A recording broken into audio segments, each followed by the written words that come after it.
A lot of it could be, you know, feigning as well. Like, Sheth scouts the 3rd expansion. He goes into macro mode. He's not making as many units. Then the timing push catches him off guard that much more. Who knows how in-depth White-Ra goes with it, but I certainly think that it could be Sheth in a serious little bit mode. of subterfuge on White-Ra's part. Yeah.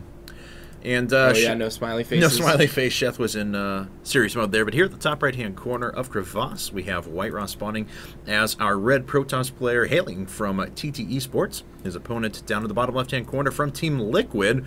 That is Sheth. He's our purple Zerg player. Both these players well-loved and beloved. And it's always fun to hang out with these guys. Seriously, like, this is there are a few players that I just have a genuinely more fun time hanging out with. So yeah, I would agree. They're both really cool guys. Yeah. I would definitely toss a few other players in the mix as well, but for sure, Destiny always makes a fun time. Like when Destiny's around, you always know you're going to have a good time. So sometimes it ends up just being mass troll sessions. Yeah. Like when we trolled all of MLG. So yeah.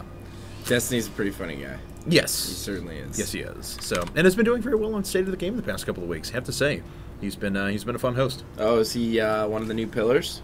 Well, I don't know. I mean, he's been on the show the past 2 weeks. Now, of course, last week JP was out sick. He was still monitoring the show, but In Control kind of had the JP duties, and but Destiny was around as well. Quite funny. Has In Control still been participating in State of the Game every week? Yeah, he's every week. Wow, so he's got schedule booked. Yeah, really does, actually. A lot of shows, yeah, certainly. Sheth not actually going hatchery first, deciding to put up spawning pool and then hatchery after that, so going back to what we saw in game number 1, that general setup that I was looking for on Antigua Shipyard, which was the 3-base roachling push. White-Ra, on the other hand, has not... Well, no, he has shown his hand, actually. No gas. He is going to go after a quick expansion, it looks like. Well, just as I say that, makes me look bad throwing down the assimilator, but he... never mind. Looks like he's just going to send his next probe up. Actually, double. Hell? Are we still down DTs? As you are. Okay, I don't know what's I thought for going on. sure when he was up to almost 300 minerals that it was going to be an expansion. Yeah, and then, absolutely. Okay, thank you. Yep, there's nothing up there. Random person who's pinging the map. Maybe that's where he's going to proxy his DTs. That's possible. I mean, if double gas before cybernetics core, my DT like radar just goes off, but we'll see if that's what ends up happening. It's going to be a while. He's got cybernetics core, and then he's got Twilight Council, and then he has to put up the Dark Shrine after that, which takes 100 seconds. Yeah. So well, if we see a Twilight, we can be pretty confident. Oh, he's actually not going to expand at all. Okay. One Weird. base. But this Overlord, slow as it is, we'll be able to get up here and see that there's something fishy with no expansion. Yeah, that's very true.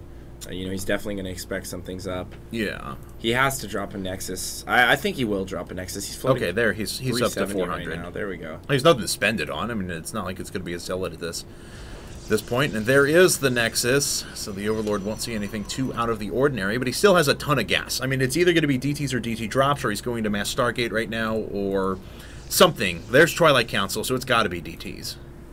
All right, so it's going to be very, very quick DTs, and I would be inclined to agree with you. The second gas that early screamed the same thing to me as well. That or some kind of super early Stargate build, but we haven't seen those recently, or at least we haven't seen as many recently. We've seen a few. Go! No! Pro! Man down. So close. Soccer's coming out, but it's got another 25 seconds, so he is actually going to have to pull this Zealot off the line for a little while. Smart by Sheth to send one unit back and prevent that Zealot from making its way out for so long. Then runs by with the Lings. Very nice play. No. Sheth is going to have a perfect pickup. He does actually see the Twilight Council researching, so maybe he'll be tricked into thinking that this isn't going to be anything out of the ordinary. I would still assume that White-Ra is going to cancel and put up a Dark Shrine, but yeah, and there's the cancel. Okay. This is just such a weird build. I mean, Sheth's going to know. He's going to be prepared for DTs. There's no question about it. Pylon at the back. What does he have? Evolution Chamber's already on the way, so yeah, he's going to have Sheth is going to be 100% prepared. You have to prepare. He's seen the Twilight. You know, him canceling Blink there and throwing up a Dark Shrine, you're not fooling anybody. Sure. I mean, you have to prepare either way for the DTs. I mean, that's just a fact. If you don't, you can lose.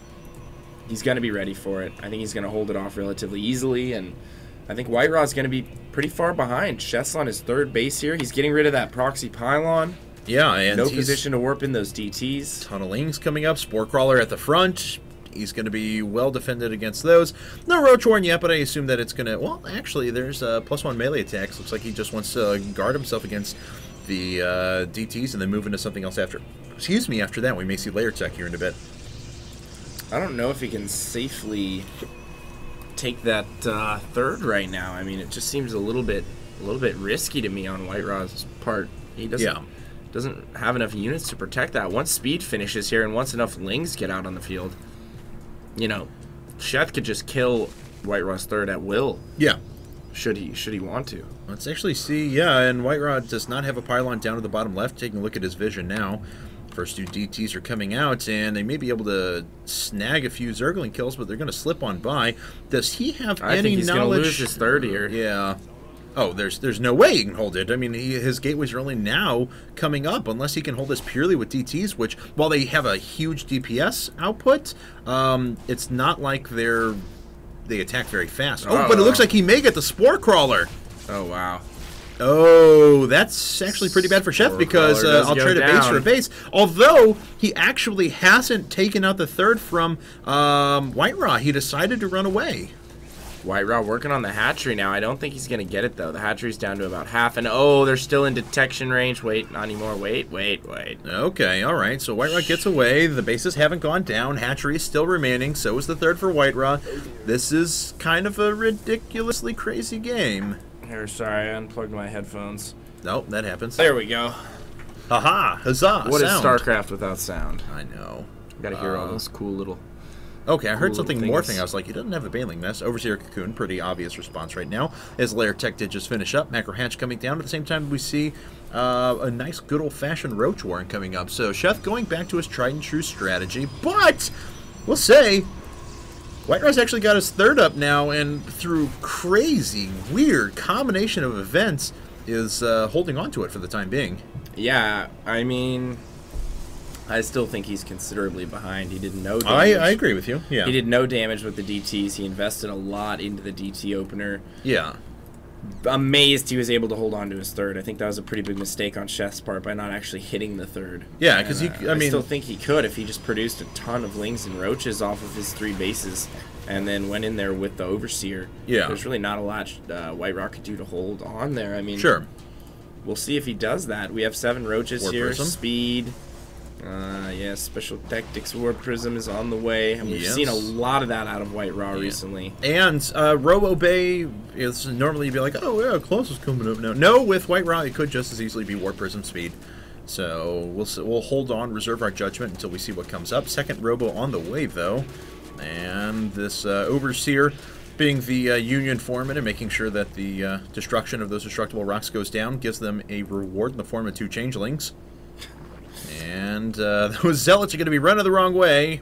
I imagine White-Ra will pick up on that in a bit, but maybe not. Sheth's being sneaky with those Zealots. Sneaky. Now sending them in. Yes. Should probably stop moving. There we go. Yes. Oh. Bam bam. Okay. White-Ra's like, wait a minute. Wait a minute. DT drop incoming, but Sheth should be well aware of this. It ran right past the Overlord that was sitting up there. We have another 10 Roaches being produced, so there's actually a huge contingent of units on the field at the 12.5-minute mark. The only thing holding Sheth back from being maxed, really, is the fact that he's supply blocked. Well, that's never good.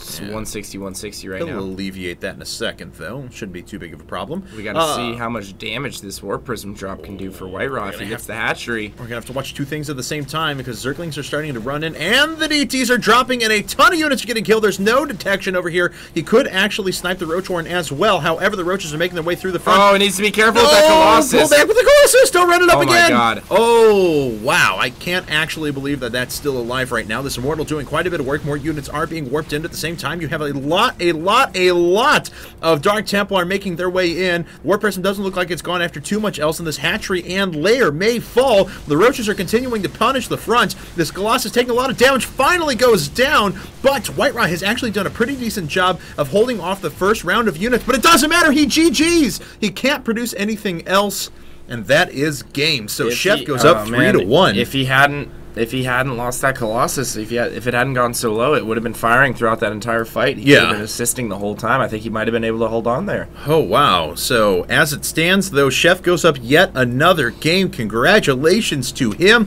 He is up 3-1 and only 2 games away from that $500 prize.